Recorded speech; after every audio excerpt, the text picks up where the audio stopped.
Hi, everybody. This is Greg Forster with Karam Fellowship and another member spotlight interview. And this time we have Jennifer Powell McNutt of Wheaton College. Thank you so much for being with us. Thank you so much for having me. Let me start by asking, what is life-giving for you as an educator?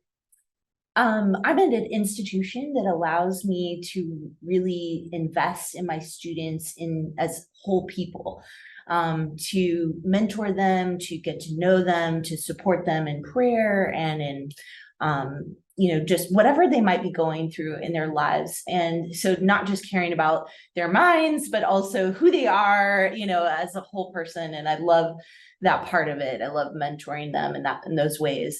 And actually now in my classes, I have in the first 2 weeks that we meet, I require them to do an office hour with me as a way to get to know them from the start, hear about what kinds of questions they have, what things are on their horizon, and then I can really communicate the material more effectively to them. That must be a significant investment of your time, but it sounds like it's worth it. Yeah, we are required to do a lot of office hours, so they're pretty full, but it is so worth it over the course of the semester. So when we created Karam Fellowship, we included mentoring of students as something that we wanted to help people do. So it's really happening. Yeah, well, I hope that we're helpful. But so my next question: what are you trying in the classroom these days that's going well? Yeah, thank you.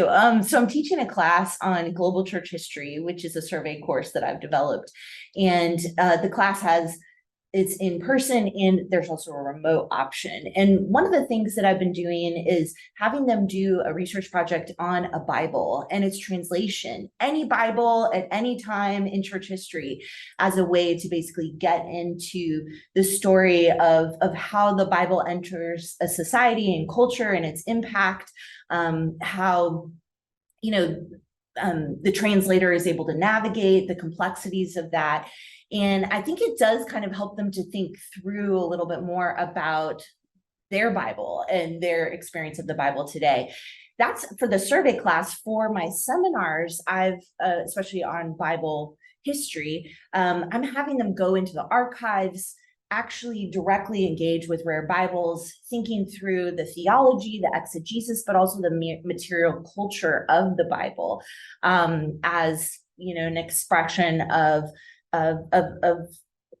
Christian faith, in its time. So do the students make presentations on these projects? Yes, they write pretty significant research papers, and then we'll talk about it in class and what they're discovering. It's just been wonderful.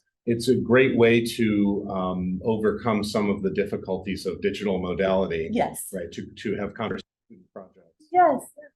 So my last question, could you tell us about an experience of collaboration, either one that you've recently had or one that you're looking forward to? Yeah, I'm just wrapping up a pretty significant project of collaboration. I was the lead editor for the Oxford Handbook of the Bible and the Reformation. You can sense a theme here on the Bible. It's a fairly important theme. We're for it. Yeah. So, but it was a very exciting project. I got to envision kind of how to introduce the complexity of the Bible's role in the Reformation and all the different approaches and perspectives on it, not only theological, exegetical, but again, the material culture of the Bible and its publication in its time.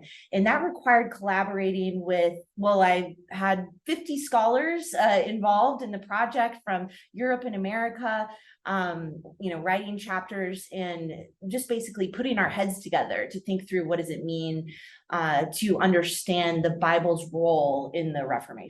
So I'm curious, how did you put your heads together with such a large? Oh, I think it's really casting a vision for the project itself, getting people excited even over email, keeping contributors informed, keeping things moving is a huge part of it, especially because we had to push through COVID.